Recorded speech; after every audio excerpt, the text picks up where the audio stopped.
Hi, so this is part 13 of Ramayan series. तो आगे तुलसीदास जी कहते हैं, भवानी जब पिता दक्ष के घर पहुंची तब दक्ष के डर के मारे किसी ने उनकी आव भगत नहीं की। केवल एक माता भले ही आदर से मिली, वही ने बहुत मुस्कुराती हुई मिली।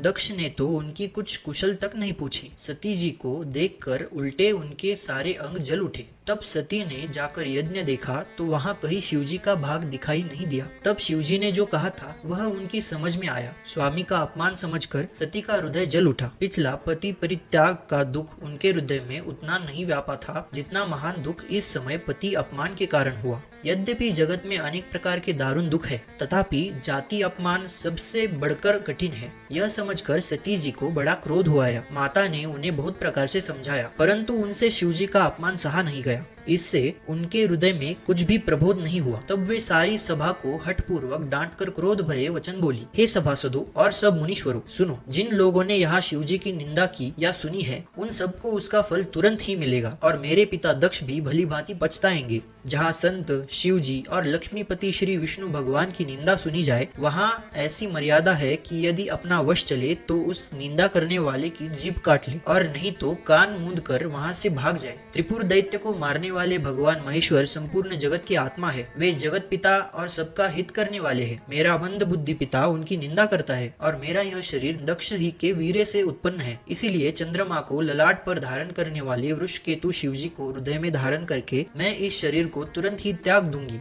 ऐसा कहकर सती जी ने योगाग्नि में अपना शरीर भस्म कर डाला। सारी यज्ञशाला में हाहाकार मच गया।